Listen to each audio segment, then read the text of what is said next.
70이 넘은 나이에 새로운 땅을 밟는다는 것이 이렇게 설렐 줄은 몰랐죠. 은퇴 후 지난 3년간 매와 수자는 세계 각국을 돌아다니며 노후를 보낼 완벽한 곳을 찾고 있었어요. 스페인의 따뜻한 햇살도, 태국의 저렴한 물가도, 포르투갈의 아름다운 풍경도 모두 좋았지만 뭔가 부족했습니다. 무슨 사연일까요? 딱 1초만 구독과 좋아요로 사연 시작합니다.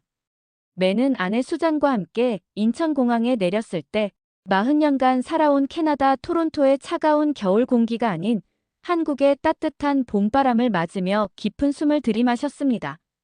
한국은 처음이었어요. 사실 매는 한국에 대해 별다른 기대를 하지 않았죠.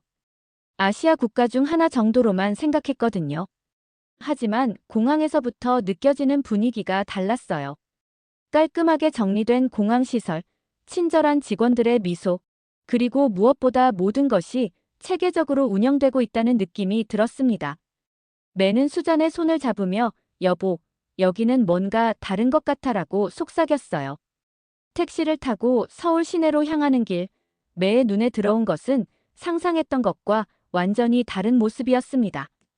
높은 빌딩들 사이로 보이는 푸른 산들, 깔끔하게 정비된 도로, 그리고 질서정연하게 움직이는 사람들의 모습이었죠. 특히 놀라웠던 것은 밤늦은 시간임에도 불구하고 거리를 걷는 사람들의 표정이 편안해 보인다는 점이었어요. 캐나다에서도 안전한 동네에 살았지만 한국의 밤거리는 뭔가 다른 종류의 평화로움이 있었습니다. 호텔에 도착해서 체크인을 하는 과정에서 매는 또 한 번 놀랐어요. 프런트 직원이 영어를 잘하지 못했지만 번역 애플리케이션을 사용해서라도 최대한 도움을 주려고 노력하는 모습을 보였거든요. 그 정성스러운 태도에 매는 감동했습니다. 이 나라 사람들은 참 다르구나라고 생각했죠. 방에 들어가서 창밖을 내다보니 한강이 보였어요. 강물 위로 반짝이는 도시의 불빛들이 마치 보석처럼 아름다웠습니다. 수자는 매, 우리가 지금까지 본 도시 중에 가장 아름다운 것 같아라고 말했어요. 매도 고개를 끄덕이며 내일부터 시작될 한국에서의 여행이 기대된다고 생각했습니다. 다음 날 아침, 매와 수자는 호텔 근처 작은 식당에서 첫 한국 음식을 맛보게 되었습니다. 메뉴판을 보며 당황하고 있을 때 옆 테이블에 앉아있던 중년 여성이 다가와서 영어와 한국어를 섞어가며 설명해주기 시작했어요. 김치찌개, 베리굿, 유 라이크 라고 말하며 손짓 발짓으로 설명하는 모습이 너무나 자연스러웠죠. 매는 이런 경험이 처음이었습니다. 다른 나라에서는 관광객이라는 이유로 친절하게 대해주는 경우는 있었지만 이렇게 진심으로 도움을 주려는 마음이 느껴지는 건 한국이 처음이었어요. 식당 주인 아저씨도 마찬가지였습니다. 매와 수잔이 젓가락 사용에 어려움을 겪고 있자 직접 나와서 젓가락 사용법을 가르쳐 주었죠. 그것도 모자라서 숟가락까지 가져다 주며 괜찮다, 괜찮다라고 말하는 모습에서 매는 진짜 따뜻함을 느꼈습니다. 언어가 통하지 않아도 마음이 통한다는 게 이런 건가 싶었어요. 수자는 김치찌개를 한 숟가락 떠먹고는 와우 라고 외쳤는데 식당 안 모든 사람들이 웃으며 박수를 쳐주었습니다. 길을 걷다가 길을 잃었을 때도 마찬가지였어요. 매가 지도를 들고 헤매고 있자 지나가던 대학생이 다가와서 도움을 주었습니다. 그 학생은 자신의 스마트폰으로 길을 찾아주었을 뿐만 아니라 직접 목적지까지 안내해주겠다고 나서더라고요. 매는 괜찮다, 고맙다라고 말했지만 그 학생은 노 프라블럼, I have time이라고 말하며 기꺼이 10분 넘게 함께 걸어주었습니다. 그 과정에서 한국의 문화와 역사에 대해서도 설명해 주었죠. 가장 인상 깊었던 건 지하철에서의 경험이었습니다. 매와 수잘기 지하철 노선도를 보며 당황하고 있을 때 옆에 서 있던 할머니가 다가와서 도움을 주었어요.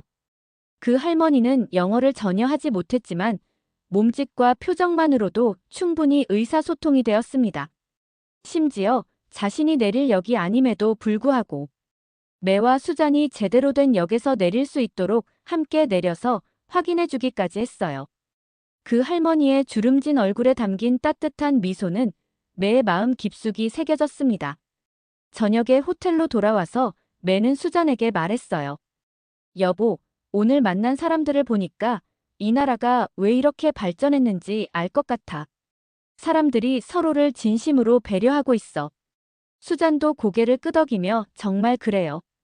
우리가 외국인이라는 걸 알면서도 이렇게 따뜻하게 대해주다니라고 대답했습니다.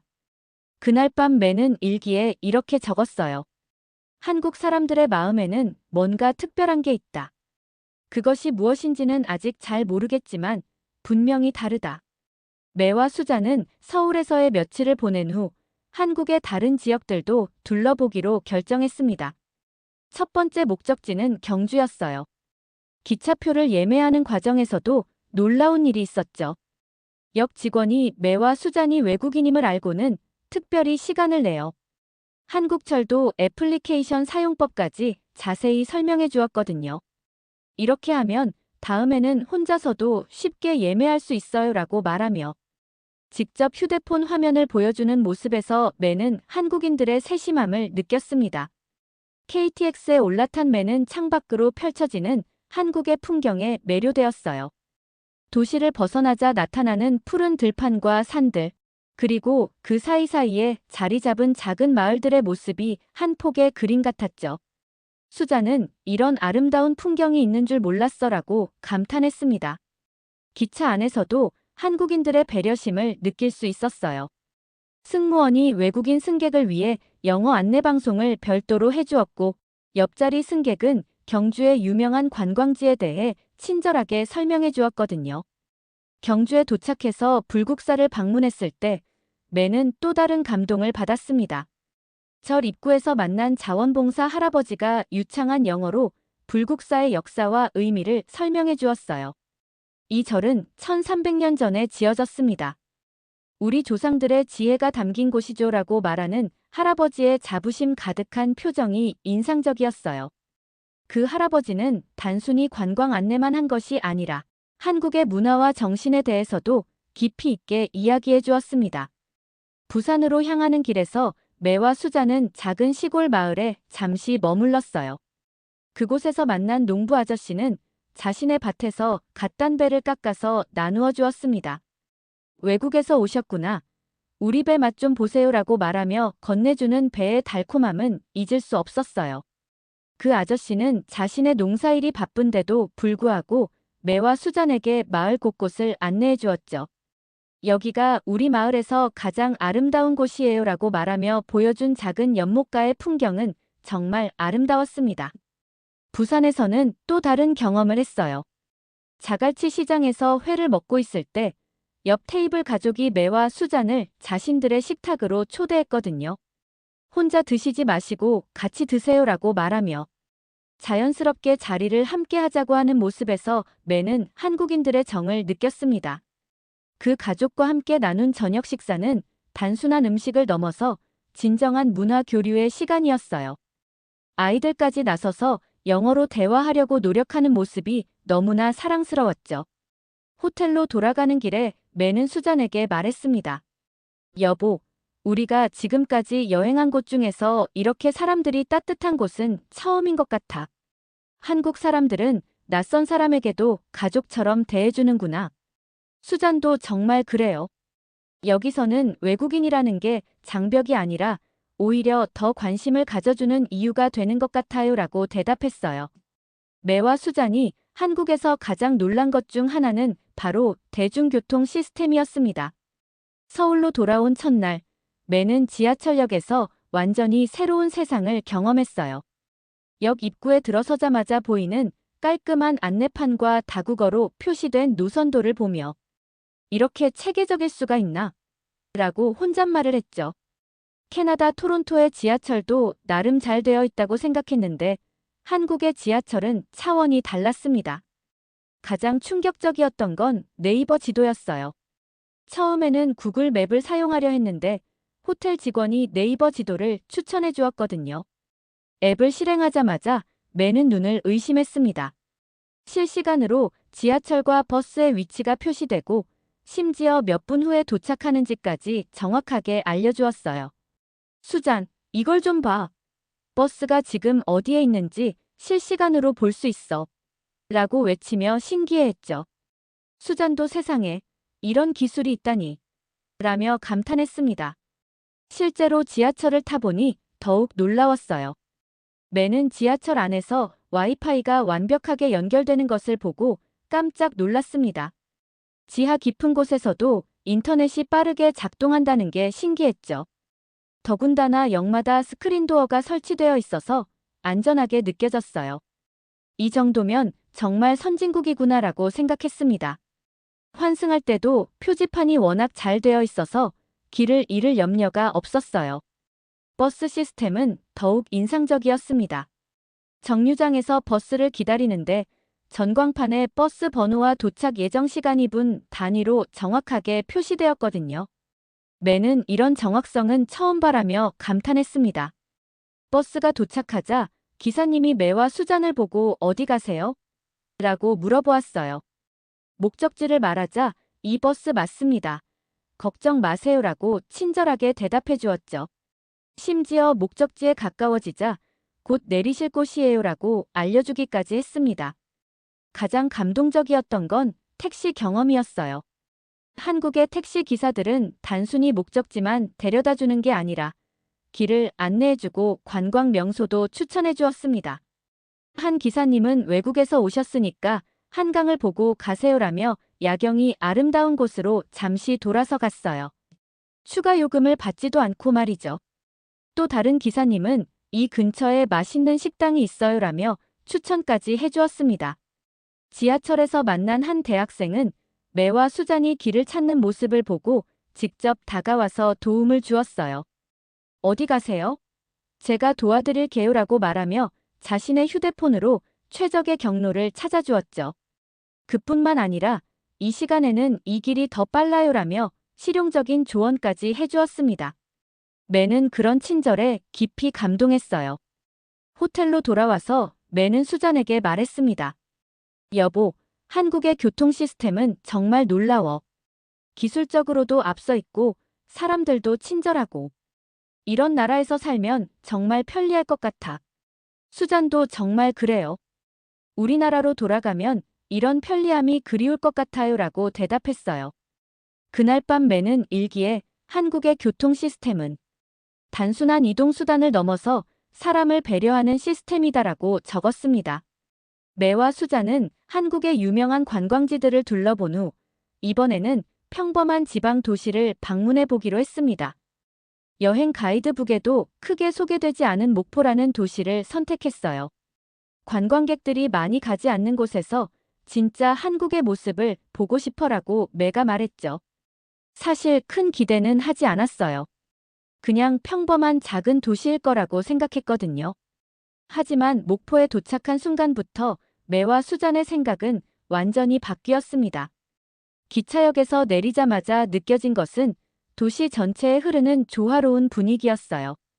높은 빌딩도 없고 화려한 네온 사인도 없었지만 모든 것이 자연스럽게 어우러져 있었습니다. 역 앞 광장에서는 할머니들이 모여 앉아 이야기를 나누고 있었고 아이들이 뛰어놀고 있었어요. 이런 평화로운 모습이 진짜 한국의 일상이구나라고 매는 생각했습니다. 수잔도 왠지 마음이 편안해져요라며 미소를 지었어요. 숙소로 가는 길에 만난 작은 슈퍼마켓에서 물을 사려고 들어갔는데 주인 아주머니가 어디서 오셨어요? 라며 관심을 보여주었습니다. 캐나다에서 왔다고 하니 세상에 멀리서 오셨네요. 라며 진심으로 반가워했어요. 그뿐만 아니라 목포의 맛집과 볼거리까지 자세히 알려주었죠.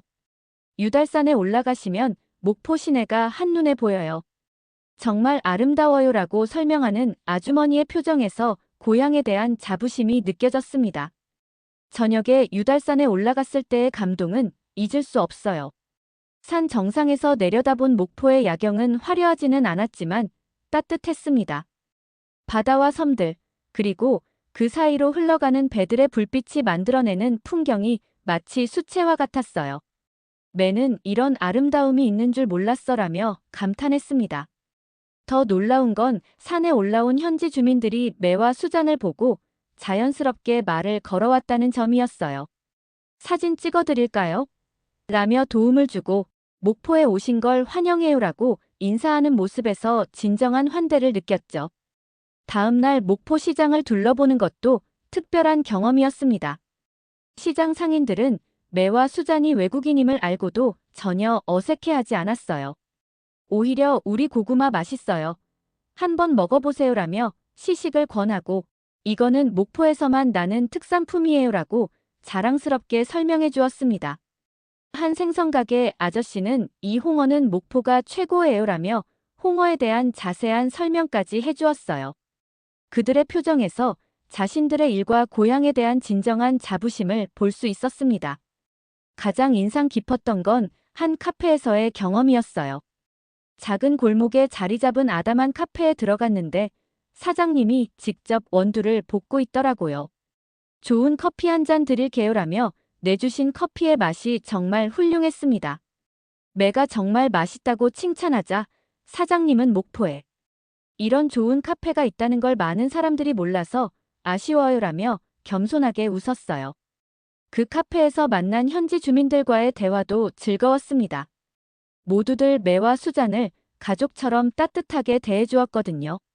목포를 떠나는 날, 매는 수잔에게 말했어요. 여보, 이번 여행에서 가장 아름다웠던 곳은 목포인 것 같아.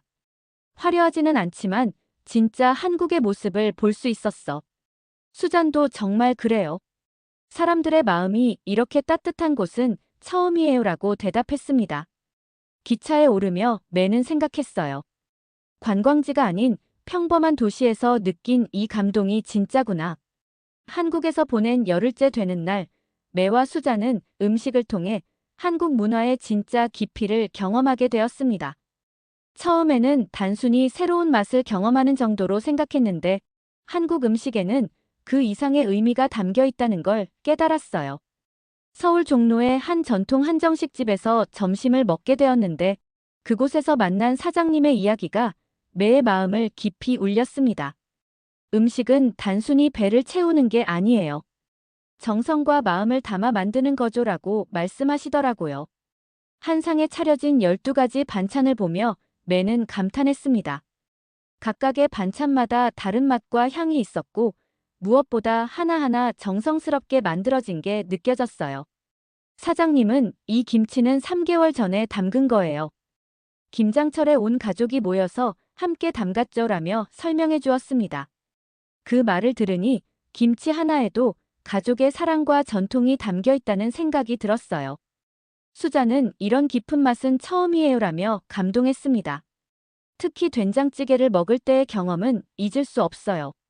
사장님이 직접 끓여주시는 된장찌개의 구수한 냄새가 식당 전체에 퍼지자 매는 어릴 적 할머니 집에서 맡았던 따뜻한 냄새가 생각났습니다. 이상하게 향수를 불러일으키는 냄새네요라고 말하자 사장님은 된장은 우리 어머니의 맛이에요. 어떤 나라 사람이든 어머니의 사랑은 같거든요라고 대답해 주었어요. 그 순간 매는 음식이 단순한 요리를 넘어서 사람과 사람을 연결하는 다리 역할을 한다는 걸 깨달았습니다. 부산에서 만난 할머니의 집밥 체험은 더욱 특별했어요. 민박집 할머니가 외국에서 오신 손님들께 우리 집 음식을 대접하고 싶다며 정성스럽게 차려주신 저녁상이었죠. 갓 지은 쌀밥, 집에서 기른 채소로 만든 나물들, 그리고 바다에서 갓 잡아온 생선구이까지. 할머니는 많이 드세요. 많이 드세요라며 계속해서 음식을 권하셨어요. 매는 그 모습에서 진정한 한국의 정을 느꼈습니다. 가장 감동적이었던 건 할머니가 직접 담그신 김치를 맛볼 때였어요. 이 김치는 우리 집 3대째 내려오는 비법으로 담근 거예요라고 자랑스럽게 말씀하시는 할머니의 표정이 인상적이었죠. 한 입 베어 물자 아삭한 식감과 함께 깊고 복합적인 맛이 입안에 퍼졌어요. 우와, 이런 맛은 어디서도 먹어본 적이 없어요라고 감탄하자 할머니는 환하게 웃으시며 그럼 레시피를 알려드릴까요? 라고 제안해 주셨습니다. 저녁 식사 내내 할머니는 음식에 담긴 이야기들을 들려주셨어요. 이 미역국은 딸이 출산했을 때 끓여준 것과 같은 방법이에요. 이 무나물은 겨울철 비타민을 보충해주는 우리 조상들의 지혜조라며 하나하나 설명해 주시는 모습에서 매는 한국 음식이 단순한 요리가 아니라 삶의 철학이 담긴 문화라는 걸 깨달았습니다. 수잔도 음식 하나하나에 이런 깊은 의미가 있다니 정말 놀라워요라며 감탄했어요. 식사 후 할머니가 손수 끓여주신 보리차를 마시며 매는 말했습니다. 할머니, 오늘 저녁은 제 인생에서 가장 따뜻한 식사였어요. 할머니는 음식은 사랑으로 만들어야 맛있어요. 멀리서 오신 손님들께 우리 마음을 전하고 싶었어요 라고 대답해 주셨죠. 그날 밤 매는 수잔에게 말했어요. 여보, 한국 음식에는 정말 마법이 있는 것 같아. 단순히 맛있는 게 아니라 마음까지 따뜻해지는구나. 한국의 식탁에서 느낀 그 따뜻한 정은 매와 수잔의 마음 깊숙이 새겨졌습니다. 한국에서 보낸 2주째 되는 날 저녁, 매와 수잔은 처음으로 밤늦게 서울 시내를 걸어보기로 했습니다. 캐나다에서도 비교적 안전한 동네에 살았지만 밤에 혼자 걸어다니는 건 항상 조심스러웠거든요. 특히 외국에서는 더욱 그랬죠. 하지만 한국에서 며칠을 보내면서 느낀 분위기가 달랐어요. 사람들이 밤늦게까지 자연스럽게 거리를 걸어다니는 모습을 보며 여기는 정말 안전한가 보다라고 생각했습니다. 오후 11시경 홍대 거리를 걸어보니 정말 놀라웠어요. 젊은 사람들이 많았지만 전혀 위험하다는 느낌이 들지 않았거든요. 오히려 활기차고 건전한 분위기였습니다. 길거리 공연을 보는 사람들, 친구들과 함께 걸어가는 학생들, 연인들과 데이트를 즐기는 커플들의 모습이 평화로웠어요. 매는 이 시간에 이렇게 많은 사람들이 편안하게 거리를 걸어 다닐 수 있다는 게 신기해라고 말했습니다. 수잔도 정말 그래요. 전혀 불안하지 않아요라고 대답했어요. 더욱 놀라운 건 여성들이 혼자서도 자연스럽게 밤거리를 걸어 다니는 모습이었습니다. 편의점에서 야식을 사가는 여대생들, 늦은 시간, 지하철을 타고 집으로 돌아가는 직장 여성들을 보며 매는 감탄했어요. 여보, 저기 봐. 여자들이 혼자서도 전혀 걱정 없이 다니고 있어라고 말하자 수잔은 우리나라였다면 상상도 못할 일이에요라고 대답했습니다. 실제로 캐나다에서도 여성이 혼자 밤늦게 걸어다니는 건 권하지 않는 일이었거든요. 한 편의점에서 만난 아르바이트 학생과의 대화도 인상적이었어요. 혹시 밤에 일하는 게 무섭지 않나요? 라고 물어보자 그 학생은 무서울 게 뭐 있어요? 여기는 정말 안전해요라고 대답했습니다. 심지어 가끔 취한 사람들이 와도 난폭하거나 위협적이지 않아요. 그냥 시끄러울 뿐이죠라고 말하더라고요. 매는 그 말을 들으며 한국 사회의 안전도가 얼마나 높은지 새삼 깨달았습니다. 지하철 마지막 차를 타고 호텔로 돌아가는 길에서도 놀라운 광경을 목격했어요. 지하철 안에서 졸고 있는 사람들이 많았는데 아무도 그들을 건드리거나 소지품을 노리는 사람이 없었거든요.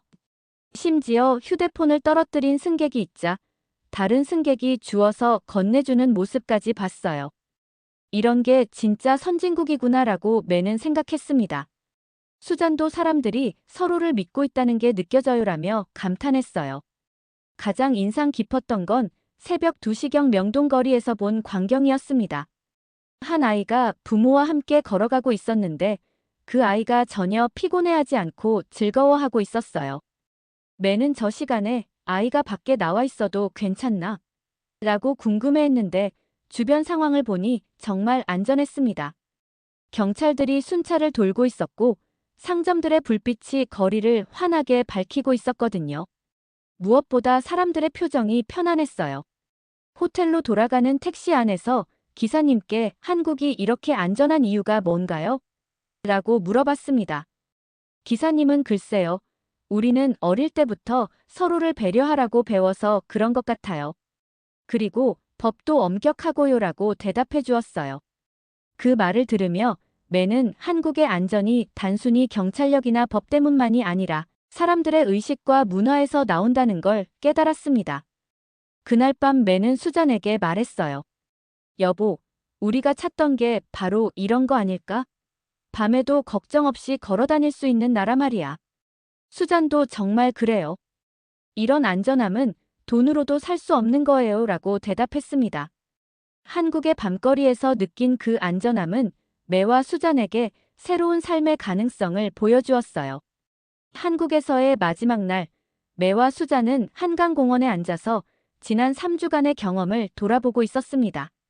해가 지면서 강물 위로 황금빛이 춤추고 자전거를 타는 가족들과 산책하는 연인들의 모습이 평화롭게 펼쳐졌어요.